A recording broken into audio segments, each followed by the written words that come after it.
Hello, one and all, and welcome back to another episode of Roll Insight Race to the Battle of the Bands. This is the show where we talk about the subsequent episodes of the Mockeries and the Reserve List and get a little nuggets of insight, as the title suggests, into some of the stuff that went on in the design behind the scenes, into some of the stuff that went on improvised wise, and some ongoing clues about overall story arcs and things as we go along. Mostly it's just talk back, sort of me going through what happened during these episodes. And then you guys get to learn a little bit more about what was in my head at the time. So without further ado, let's do the gimmick and roll a little insight check. Typically, these are really bad. Yeah, and that's a 5. So you guys are going to get some truly awful insight as per the usual. Today we're actually going to be talking about episodes 15 and 16 of both the Mockeries and the Reserve List. Because I didn't want to do one of these last week. And then I will get into what the schedule is going to be on the channel for the next few weeks. And we will go from there. Okay, so let's begin with let's begin with the Reserve List this time. The Reserve List episode 15, I believe, is entitled Dead Pirate's Tome. And it is during this episode that we got a brief teaser of it last time, but we get the true introduction of Short Sam Gold. And here's a little, of course, Short Sam Gold is a tiefling pirate who lived a few hundred years ago. I have to address something that came up during this episode. I keep getting confused with the timeline of my own world, and it's not due to things being overly complicated timeline wise. It is literally because I keep switching the 7 and a 6 in my head. So it becomes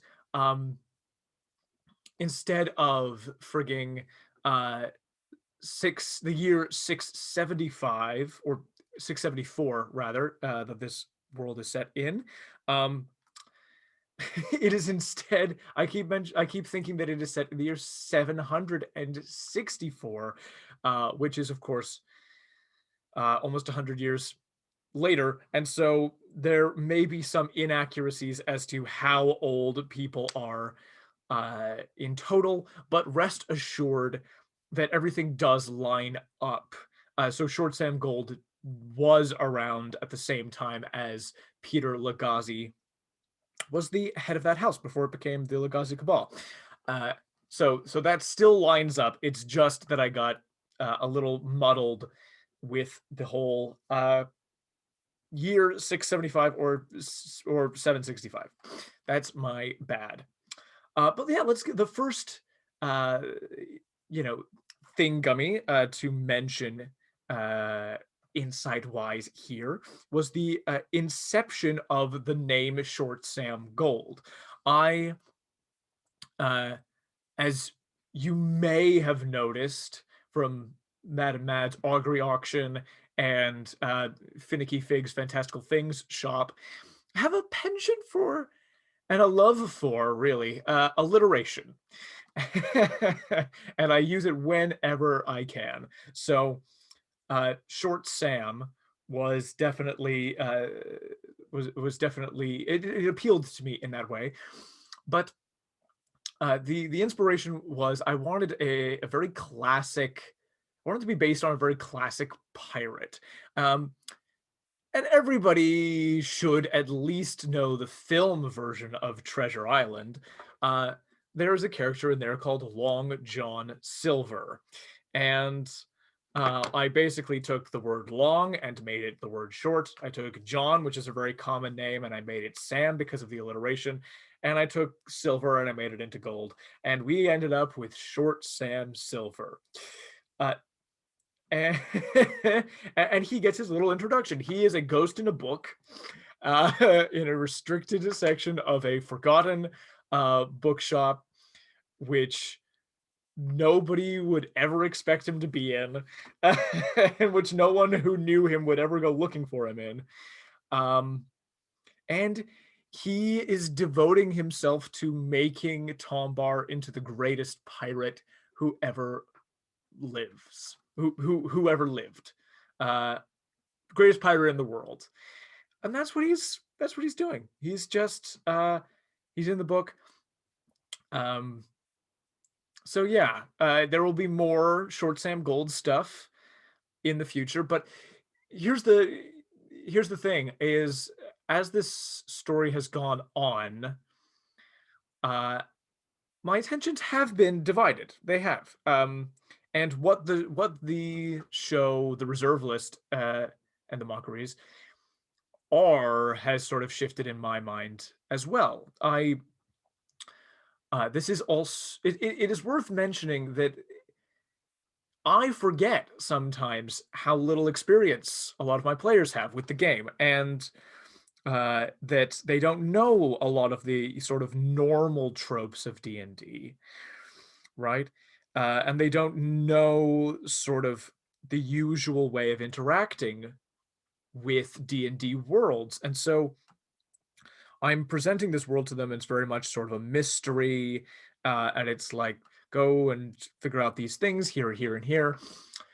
But in terms of backstory and personal character arcs and things, I may have dropped the ball. I know that Alberta, who plays Gwen, talked to me specifically about something that she wanted for her character, uh, backstory wise, and I sort of twisted that and used it as a torture device against her, in the form of Edgar Galanis, her father.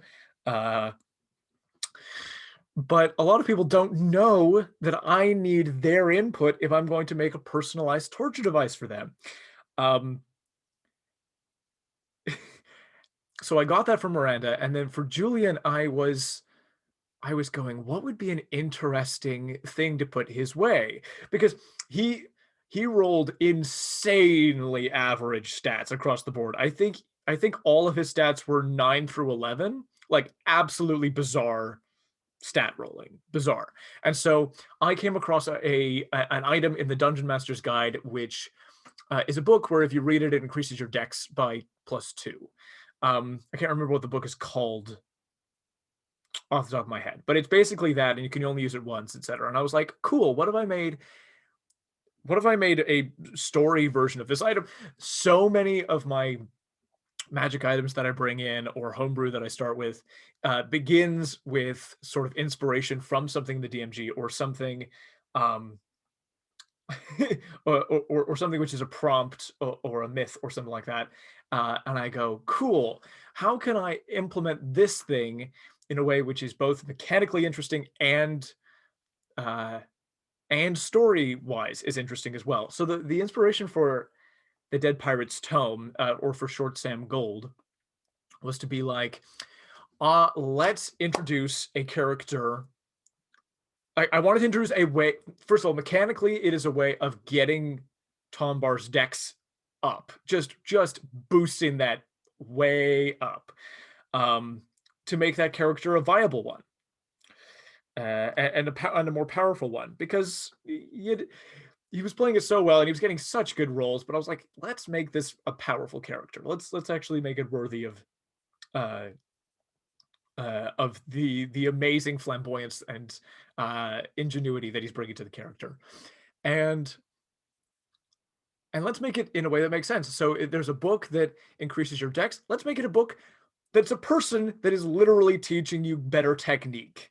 Um, is the way that I thought of that. And then also, let's make it a pirate. Let's make it somebody who does have their own interests, uh, and is afraid to die, and does need Tombar to sort of survive, um,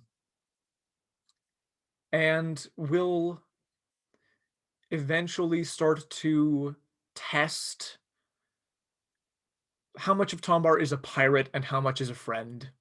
You know what?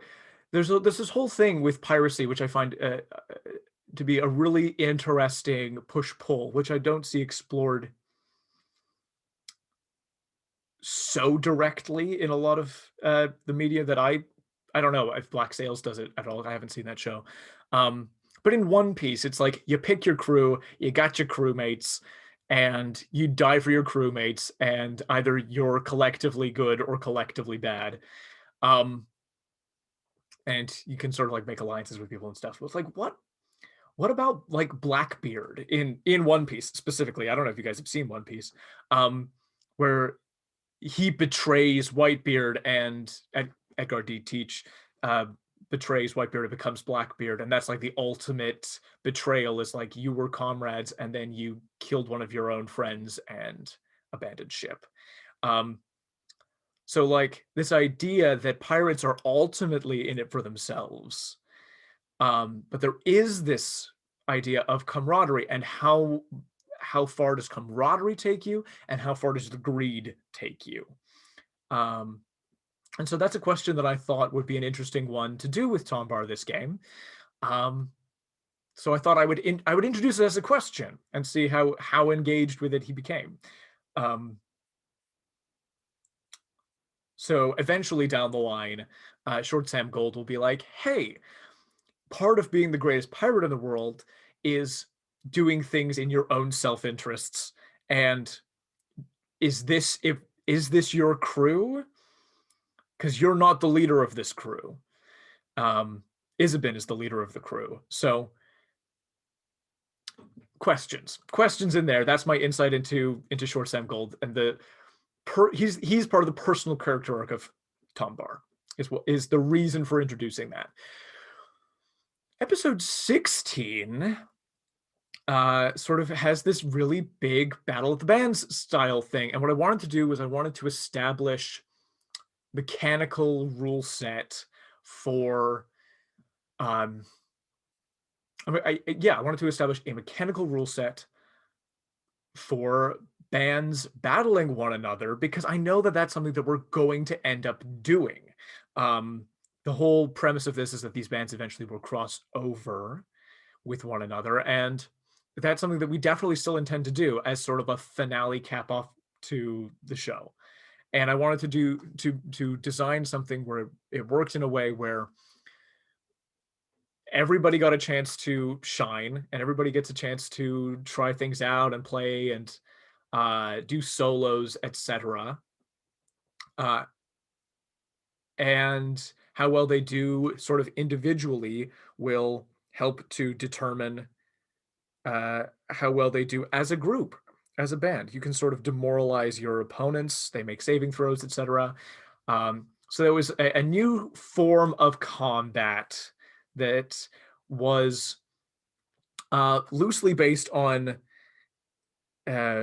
some of the rules. I think I mentioned in the episode like the actual source of those rules, but I got it from listening to NADPOD Campaign 2, where they do a boxing match, and then I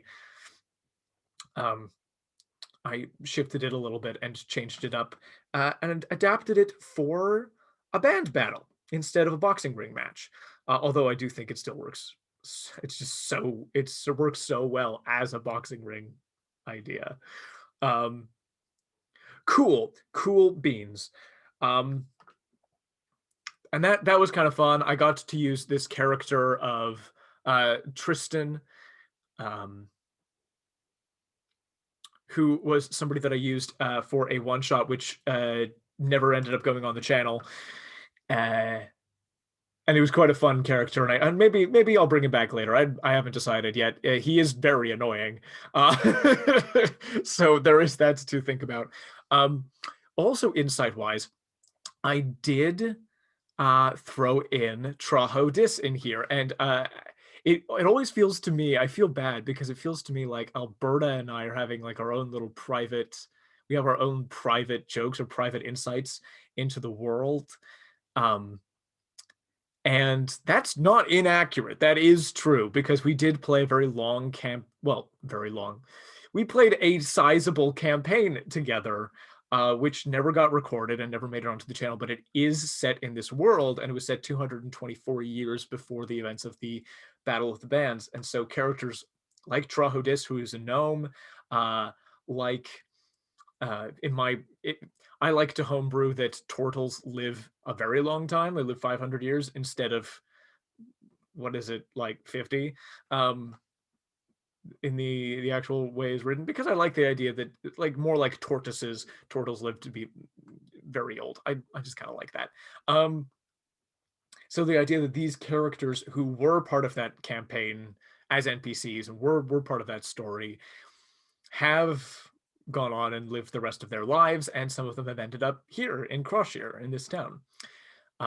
Eventually, what will happen is we will get together, Mike, Alberta, and I, and we'll record like an overview of what happened in that campaign, because it was really cool, and it matters a huge deal to what's coming.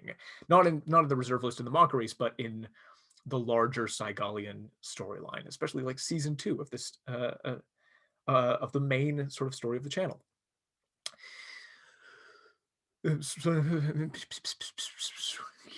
Hints towards future projects.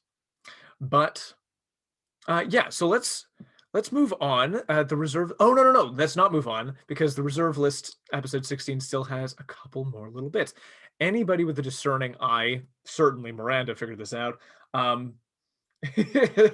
will notice that Ciara Alunez, who is the general who is in Menacil that Edgar Gallant tells them is the person that they need to go to protect them from Brandon Lagazi, will know that I took Isabin Zanula, I took her surname, and I inversed the letters. That's what I did. I did it because it still sounded good, and it was a little hint towards something that's coming. So minor spoilers. That's what I did for Isabin, because I got some backstory for her, and I was like, cool, I'm going to implement this. She caught on, I think, a session later that that's what I'd done. But yeah, very fun. Anybody who knows Zachariah and Cody Bilbron, that initial thing that happened at the beginning of the reserve list, it's just me having a ball, and you got to make yourself laugh, is what I say. So there's that, and Edgar gives them a Munta coin. I love having an interconnected world, and I run multiple campaigns set in my own homebrew setting of Cygalia at a time. And what that means is I'm constantly building out different aspects of the world, which is awesome. It means that everything can get really deep, really fleshed out. The whole thing can be like a spider's web of interconnected things and factions working in tandem or against one another in different ways.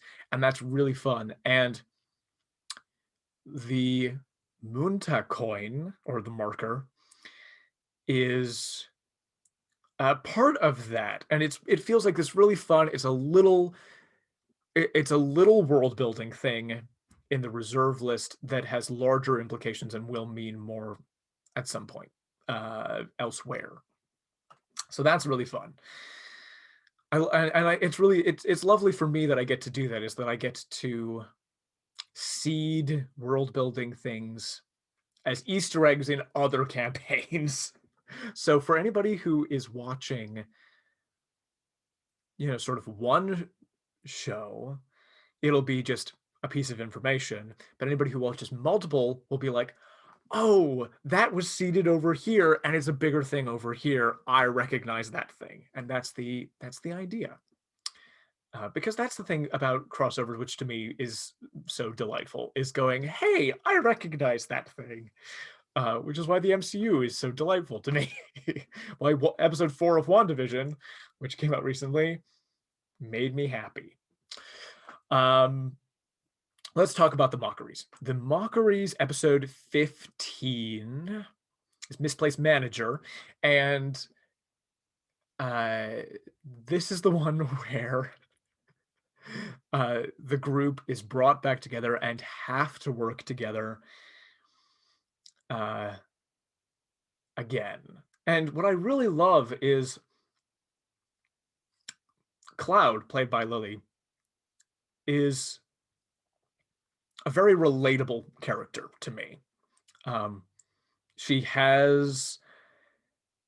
more comfortable in nature. She's more comfortable with animals. She's not so good socially, and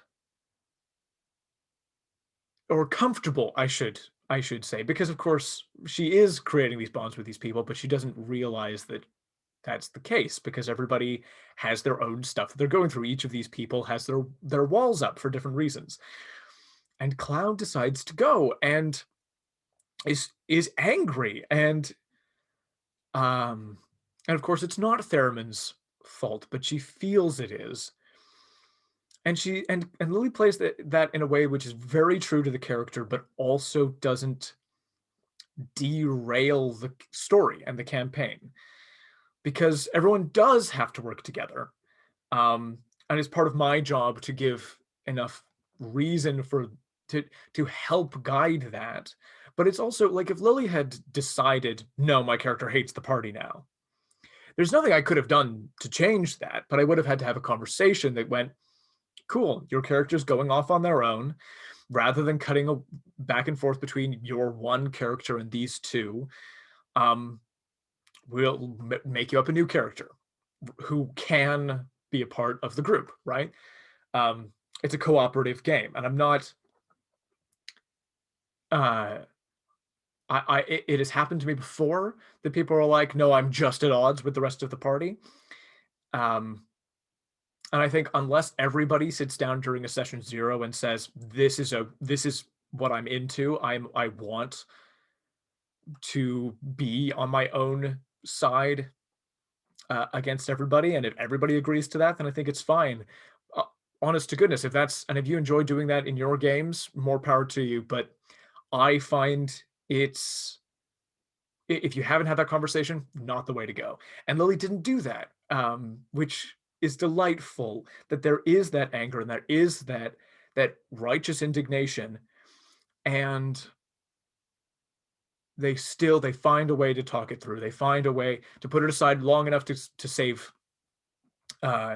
to go on this rescue mission to save Dylan, and then they do talk it through, and do continue to travel together.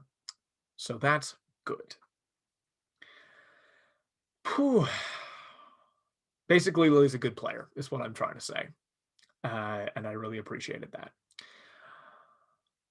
So yes, so the group rejoin together. Ooh, and we have the Orlando Coin. Let's talk about Orlando Coin as a villain for a minute here. I thought that I could get Orlando Coin in a one-on-one fight with Cloud, and that he would live. That's what I thought, and I was wrong to think that. And I know now that if you give cantrips as bonus actions, low-level spellcasters are very strong. Very strong indeed. At some point, I will do a video where I talk more in depth about my growing understanding of gold-costed material components and with cantrips as a bonus action. But I think the spark notes are that I like giving cantrips as a bonus action to low-level spellcasters. And I like doing that because it makes them, it feels to me like they justify their low hit point total.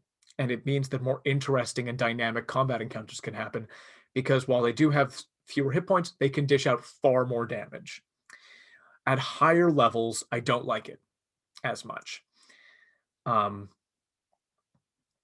I say, I think for me, about level 5 is where I would change those rules. I would say up to level 5, cantrips is a bonus action, and then beyond that, probably not so much. As soon as you get access to 3rd level spells, you can do enough with each turn and the usual action economy of casting that I feel like you no longer need the 3rd tricycle wheel or the training wheels on your bike that are cantrips as a bonus action. That's what I think. Little tangent. Right. So then this group goes out, and so let's talk about Orlando Coin. I mistakenly thought that he would survive that encounter. I thought it would be a cool place to put him. Kind of the idea that he did wind up joining the rest of these werewolves and people. He didn't know before that there was this big conflict between the Yuan-Ti and the werewolves. We don't really actually have a lot of backstory for Orlando Coin, but they hate him a lot, which makes me happy. And they kill him, which they felt really good about, and I was like, I am very glad that this makes them happy. So not the fullest potential that character could have had. That's on me. That was a mistake I made. But I'm getting more and more used to getting whomped, and for my expectations being not subverted, just exceeded and made irrelevant by the choices of the players, and that's a wonderful thing. Otherwise, just write a book, and I do that for fun, and it is great. But it's not the same as making a story with other people. The surprising twists and turns are so much fun. And if you learn to embrace that, like I had plans for Orlando Coin, yeah, I did. But you can let those things go. You will always come up with more plans. It's the DM's just thing, right? You're constantly coming up with new things for these stories that you're thinking about constantly. So other things have come up. I have other plans. Maybe even for Orlando Coin. Wink. And then let's get into those nat 20s, because they do this rescue mission in episode 16, and oh my god, they are so lucky in these fights. I make deadly encounters because this was like a puzzle that I wanted them to solve, and there were multiple ways through, and they chose like the distract and hit and run thing, and that was great. That was definitely one way through. There were a couple of other things seeded which weren't used, and that's again completely fine, because what they did worked. They ended up in combat with a bunch of purebloods, like I think 4 purebloods, and the fight ended up being much deadlier than they expected, and it could have been so much worse. Part of the reason I did that is because I know they can handle stuff. They did last time, they can this time, but it helps to sell them on the idea that they can die. Right? I mentioned earlier on in these role insights that I'm not interested in them dying, and this is still true. There are still Deus Ex Machinas that I can pull in the event that somebody does permanently go down. Right? But the idea is that you assure your players that the encounters they're going into are possible. They can succeed. They will succeed. But they make them feel like they're in danger all the time anyway. One of the things that very recently came up for me, and I wanted to share as an anecdote, is that so these are sort of recorded ahead of time and edited and then put up later. So we're a few sessions ahead in the Mockeries, and I put these guys in an encounter, and one of my players messaged me, and I was so grateful for this message, because it shows that people, they feel comfortable enough to come to me and talk to me about these things. And they said to me, I'm really worried about this fight. I don't feel like it's possible for us to win, because things have been going so badly so far from my perspective. And I thought about it and I was like, oh crap, I went too far. I mentioned things about the designing of this combat, which made it sound really scary. I set him up as this bad guy that they're fighting. I set him up as one of the strongest people that they could possibly fight.